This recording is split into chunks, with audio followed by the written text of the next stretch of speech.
Breaking news Telangana నుంచి కాంగ్రెస్ రాజ్యసభ అభ్యర్థులు ఖరారయ్యారు. వేం నరేందర్ రెడ్డి, అభిషేక్ మను సింఘ్వి పేర్లను అధిష్టానం ఖరారు చేసింది.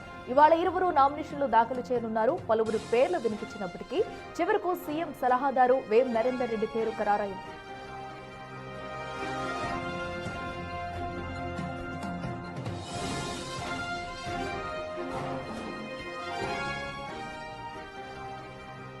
ఎస్రేట్కి ఈ రోజైతే రాజ్యసభకు ఎన్నికైన ఇద్దరు కూడా అటు అభిషేక్ మను సింఘ్వి, నరేందర్ రెడ్డి కూడా మరీ కాసేపట్లో నామినేషన్లు అయితే దాఖలు చేయనున్నారు.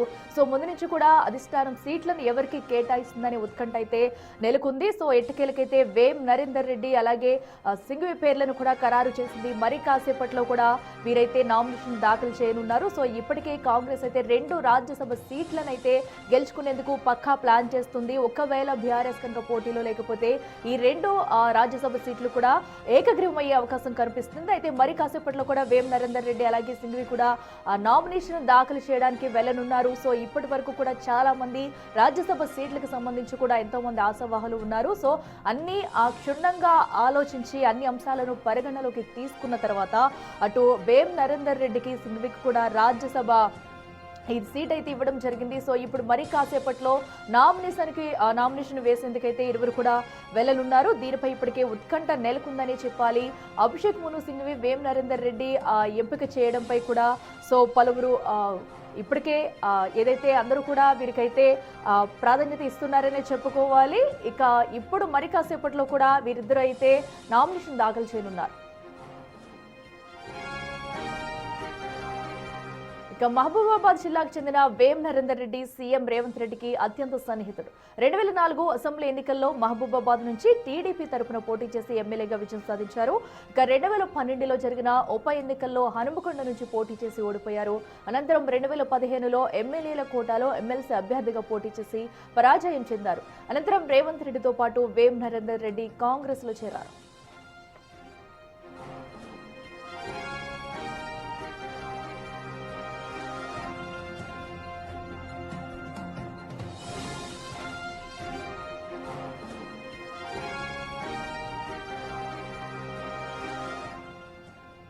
మరొక స్థానానికి సిట్టింగ్ ఎంపీ అభిషేక్ మను సింఘ్వి పేరును ఖరారు చేశారు. నామినేషన్ల దాఖలకు ఇవాళ గడువు ముగినుండడంతో సింఘ్వి కూడా హైదరాబాద్కు వచ్చారు. సీనియర్ లాయర్ అయిన అభిషేక్ మను సింఘ్వి ఇప్పటికే సీఎం రేవంత్ రెడ్డిని కలిశారు. నామినేషన్ ప్రక్రియపై చర్చించారు. ప్రస్తుతం ఉన్న బలాబలాల ప్రకారం ఈ 2 సీట్లు కాంగ్రెస్ కు దక్కడం ఖాయంగా కనిపిస్తుంది. ఒకవేళ ప్రధాన ప్రతిపక్షం బీఆర్ఎస్ గనక పోటీలో నిలవకపోతే ఈ ఎన్నికలు ఏకగ్రీవమయ్యే అవకాశం ఉంది. ఇక తనపై నమ్మకంతో అవకాశం కల్పించినందుకు కాంగ్రెస్ అధిష్టానానికి సీఎం రేవంత్ రెడ్డికి వేం నరేందర్ రెడ్డి ప్రత్యేక ధన్యవాదాలు తెలిపారు. సింఘ్వితో పాటు వేం నరేందర్ రెడ్డి నామినేషన్ కార్యక్రమానికి సీఎం రేవంత్ రెడ్డి హాజరు కానున్నారు.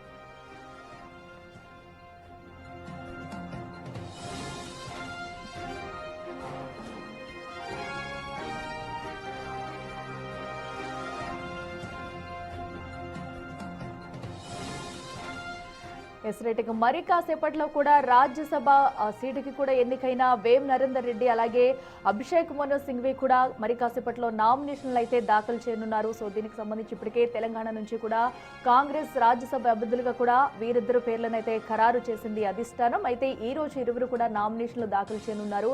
ఇక పలువురు పేర్లు వినిపించినప్పటికీ కూడా ఇప్పటికే చివరికైతే సీఎం సలహాదారుగా ఉన్న వేం నరేందర్ రెడ్డి పేరైతే ఖరారు చేశారు. అలాగే వేం నరేందర్ రెడ్డి మహబూబాబాద్ జిల్లాకు చెందిన ఆయన సీఎం రేవంత్ రెడ్డికి అత్యంత సన్నిహితుడు కూడా. సో అంతకుముందు కూడా పలు ఎలక్షన్లో పోటీ చేసి పరాజయం పాలైనా కూడా సో ఇప్పుడైతే రాజ్యసభ సీటుకైతే ఎంపిక చేశారు. అలాగే అభిషేక్ మను సింఘ్వి కూడా రాజ్యసభ సీటుకైతే ఖరారు చేయడం జరిగింది. మరి కాసేపట్లో ఇరువురు కూడా నామినేషన్లు దాఖలు చేయనున్నారు. ఈ నామినేషన్ల కార్యక్రమంలో సీఎం రేవంత్ రెడ్డి కూడా పాల్గొనే అవకాశం అయితే కనిపిస్తుంది. సో వీరిరువురికి సీట్లు కేటాయించడంపై అటు కాంగ్రెస్ అధిష్టానానికి అలాగే రేవంత్ రెడ్డికి కూడా ప్రత్యేక ధన్యవాదాలు అయితే తెలిపారు.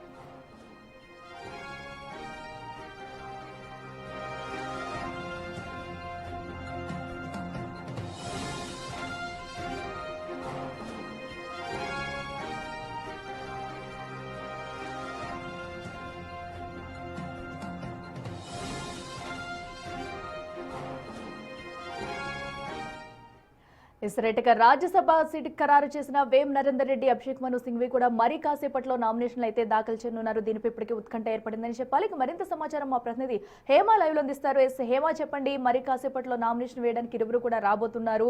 సో ఇప్పటికే అన్ని ఆలోచనలు కూడా ఆలోచించి అన్ని అంశాలను పరిగణలోకి తీసుకు వీరిద్దరిని సెలెక్ట్ చేసినట్టయితే తెలుస్తుంది.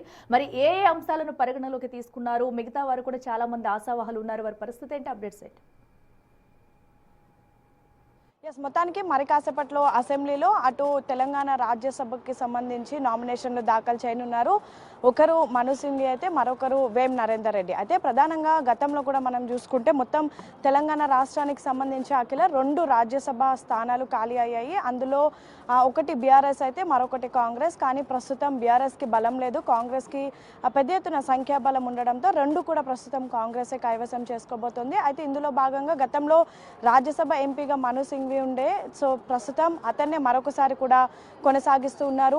ప్రస్తుతం అటు కాంగ్రెస్ పార్టీకి సంబంధించినటువంటి అన్ని కేసులను కూడా అటు సుప్రీంలో పెద్ద ఎత్తున సింఘ్వి వాదిస్తూ ఉన్నారు. సో ఈ నేపథ్యంలో ఆయనని మరొకసారి కొనసాగించాలి. అండ్ మోరోవర్ పార్టీ కోసం ఎన్నో ఏళ్ల నుంచి కూడా పనిచేస్తున్నటువంటి సీనియర్ నేతగా ఉన్నారు కాబట్టి సో ఆయనని మరొకసారి కంటిన్యూ చేయడానికి, రెన్యువల్ చేయడానికి కూడా ఏఐసీసీ అధిష్టానం దీనిపైన మొగ్గు చూపించింది. సో మరొక వైపు ఇంకొక స్థానానికి పెద్ద ఎత్తున అటు అన్ని సామాజిక వర్గాల నుంచి కూడా పోటీ నెలకొంది. ఇటు తెలంగాణ రాష్ట్రం నుంచి ఉన్నటువంటి సీనియర్ నేతలంతా కూడా అటు విహెచ్ కానివ్వండి, అదేవిధంగా మధు యాష్కి గౌడ్ కానివ్వండి, ఇలా అనేక మంది సీనియర్ నేతలు ఉన్నప్పటికీ కూడా లాస్ట్కి వేం నరేందర్ రెడ్డికి, రెడ్డి సామాజిక వర్గానికి సంబంధించి వేం నరేందర్ రెడ్డికి అయితే ప్రస్తుతం ఇటు అధిష్టానం మొగ్గు చూపింది. సో ఈ నేపథ్యంలో వీళ్ళిద్దరి పేర్లను కూడా కాసేపటి క్రితమే కేసీ వేణుగోపాల్ అనౌన్స్ చేసినటువంటి పరిస్థితి. సో మనం విజువల్స్లో కూడా చూడొచ్చు. ప్రస్తుతం ఒక్కొక్కరిగా ఆ అసెంబ్లీకి చేరుకుంటూ ఉన్నారు. మరి కాసేపట్లో నామినేషన్ని కూడా దాఖలు చేయనున్నారు. అయితే ప్రధానంగా నామినేషన్ దాఖలుకి రేపటి వరకు చివరి గడువు ఉంది. ఫిబ్రవరి 26వ తారీఖు నుంచి రేపటి వరకు కూడా గడువు ఉంది. ఇక 16వ తారీఖు ఎన్నికలు జరగనున్నాయి. 16వ తారీఖు ఉదయం ఎన్నికలు జరిగిన తర్వాత సాయంత్రమే రిజల్ట్ ఉండబోతోంది. అయితే రాజ్యసభకి పెద్ద ఎత్తున పోటీ నెలకొంది. సీనియర్ నేతలంతా కూడా తమకు అవకాశం కల్పించాలి అంటూ కూడా కోరారు. అయినప్పటికీ కూడా ఎన్నో అంటే పార్టీ కష్టకాలంలో ఉన్నటువంటి సమయంలో పార్టీ కోసం పనిచేయడంతో పాటు తన వాయిస్ని బలంగా వినిపించడంతో పాటు ప్రస్తుతం ముఖ్యమంత్రి రేవంత్ రెడ్డికి సలహాదారుడుగా ఉన్నటువంటి వేం నరేందర్ రెడ్డికి అయితే ఏఐసీసీ అగ్రనేతలు మొగ్గు చూపారు. అయితే ప్రధానంగా రీసెంట్గా వికారాబాద్కి వచ్చినప్పుడు రాహుల్ గాంధీ కానివ్వండి, ముఖ్యమంత్రి Revanth Reddy, PCC chief Mahesh Kumar Goud, KC Venugopal ఇదే అంశంపైన చర్చలు జరిగినప్పటికీ కూడా చర్చలు సానుకూలంగా లేకపోవడంతో మరొకసారి ఢిల్లీకి రావాలి అంటూ కూడా ముఖ్యమంత్రి రేవంత్ రెడ్డిని కోరారు. నిన్న మధ్యాహ్నం రేవంత్ రెడ్డి ఢిల్లీకి వెళ్లారు. ఇక్కడ నుంచి PCC chief Mahesh Kumar Goud, AICC వ్యవహారాల ఇన్ఛార్జ్ మీనాక్షి నటరాజన్ జూమ్ సమావేశాన్ని ఏర్పాటు చేశారు. ముఖ్యమంత్రి రేవంత్ రెడ్డి కూడా జూమ్ సమావేశంలో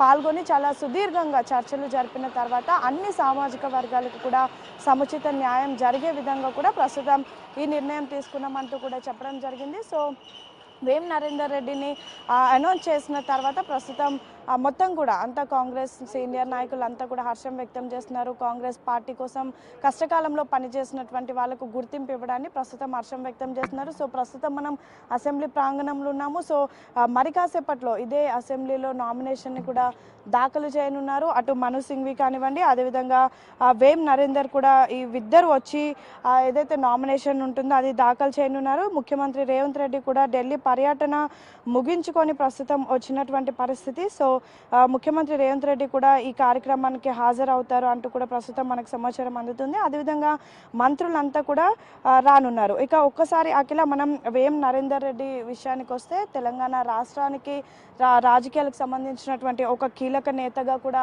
ప్రస్తుతం వేం నరేందర్ రెడ్డి ఉన్నారు. సేమ్ టైం మహబూబాబాద్ నియోజకవర్గం నుంచి 2004 నుంచి 2009 వరకు కూడా ఎమ్మెల్యేగా ఆయన ప్రాతినిధ్యం వహించారు. అదేవిధంగా 2024 జనవరి 20న తెలంగాణ ప్రభుత్వానికి సలహాదారుడిగా, అంటే రాష్ట్రంలో కాంగ్రెస్ పార్టీ ఏర్పడిన తర్వాత ముఖ్యమంత్రి రేవంత్ రెడ్డికి అత్యంత సన్నిహితుడిగా ఉన్నాడు. సో 2024 జనవరి 20న ఆయనకు తెలంగాణ ప్రభుత్వ సలహాదారుడిగా కూడా తెలంగాణ ప్రభుత్వం నిర్ణయించింది. అదేవిధంగా కాంగ్రెస్ పార్టీ కష్టకాలంలో ఉన్నటువంటి సమయంలో పార్టీ గెలుపు కోసం పనిచేయడంతో పాటు రెడ్డి సామాజిక వర్గం నుంచి కూడా ఒకరిని అవకాశం కల్పిస్తే బాగుంటుంది అంటూ కూడా అధిష్టానం భావించి ప్రస్తుతం వేం నరేందర్ పేరుని అనౌన్స్ చేసినటువంటి పరిస్థితి. అదేవిధంగా తెలంగాణ కాంగ్రెస్ స్థానానికి గట్టి పోటీ నెలకొన్నప్పటికీ కూడా ఫైనల్గా వేం నరేందర్ పేరుని అయితే ప్రస్తుతం అధిష్టానం ఆమోదం తెలిపినటువంటి పరిస్థితి. అయితే ఎప్పటి నుంచో వేం నరేందర్ పేరుతో పాటు మరొక 2-3 పేర్లు వినిపించినప్పటికీ కూడా చివరి వరకు వచ్చేసరికి ఎవరి పేరు ఉంటుంది అని ఉత్కంఠ నెలకొన్నప్పటికీ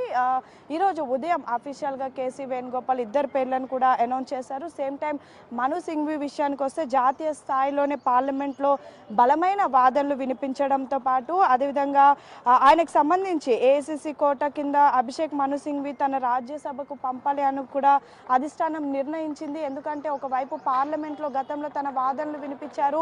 సేమ్ టైం ఏదైతే కేసులకు సంబంధించి సుప్రీంకోర్టులో అనేక కేసులను కూడా చాలా బలంగా వినిపించారు. తెలంగాణకు సంబంధించినటువంటి అనేక కేసులు కూడా మను సింఘ్వి అటు సుప్రీంలో వాదించినటువంటి పరిస్థితులు కూడా మనం చూసాం. న్యాయవాది, రాజ్యాంగ నిపుణుడు, ఆయనకు అన్ని అనుభవం ఉన్నాయంటూ కూడా ఈ నిర్ణయం తీసుకున్నట్టుగా సమాచారం అందుతుంది. అదేవిధంగా కాంగ్రెస్ పార్టీ ద్వారా రాజకీయాల్లోకి వచ్చినటువంటి మను సింఘ్వి 1997 నుంచి 98 వరకు కూడా అదనపు సొలిటరీ జనరల్గా 2001 నుంచి కాంగ్రెస్ పార్టీ జాతీయ అధికార ప్రతినిధిగా కూడా పనిచేశారు. ఏప్రిల్ 2006కి రాజ్యసభకు ఇటు ఎన్నికయ్యారు సింఘ్వి. సో 2006 నుండి రాజస్థాన్, పశ్చిమ బెంగాల్ రాష్ట్రాల నుండి కాంగ్రెస్ తరఫున రాజ్యసభ ఎంపీగా ఉన్నారు. సో ఇప్పుడు మరొకసారి అవకాశం కల్పించారు. సో మొత్తానికైతే మనం విజువల్స్లో కూడా చూడొచ్చు అఖిల. సో ఒక్కొక్కరిగా కూడా ప్రస్తుతం చేరుకుంటూ ఉన్నారు. సో మరి కాసేపట్లో నేరుగా ప్రస్తుతం ఒక్కొక్కరు కూడా వస్తూ ఉన్నారు ఏదైతే నామినేషన్కి సంబంధించి. సో మనం విజువల్స్లో కూడా చూడొచ్చు. మంత్రి పొన్నం ప్రభాకర్ ఇప్పుడే వచ్చారు. ఇంకా మిగతా మంత్రులంతా కూడా చేరుకుంటారు. అదేవిధంగా legislative affairs minister Sridhar Babu రానున్నారు. ఇతర మంత్రులు కూడా రానున్నారు. ఈరోజు ఉప ముఖ్యమంత్రి భట్టి కుమారుడి వివాహం ఉంది కాబట్టి వివాహం అయిన తర్వాత కూడా చాలామంది నేతలు వస్తారు. ఇప్పటికే ఢిల్లీ పర్యటన ముగించుకొని రేవంత్ రెడ్డి కూడా ఆల్రెడీ హైదరాబాద్కి చేరుకున్నారు. సో మరి కాసేపట్లో రేవంత్ రెడ్డి కూడా రానున్నారు. 10:30కు నామినేషన్ దాఖలు చేస్తారని చెప్పినప్పటికీ కూడా అరౌండ్ 10:30 నుంచి 11 లోపు అయితే ఇరువురు కూడా నామినేషన్ దాఖలు చేయనున్నారు. ఇప్పటికే ఢిల్లీ నుంచి మను సింఘ్వి కూడా హైదరాబాద్కి చేరుకున్నటువంటి పరిస్థితి. Akhila. Right Hema, thank you.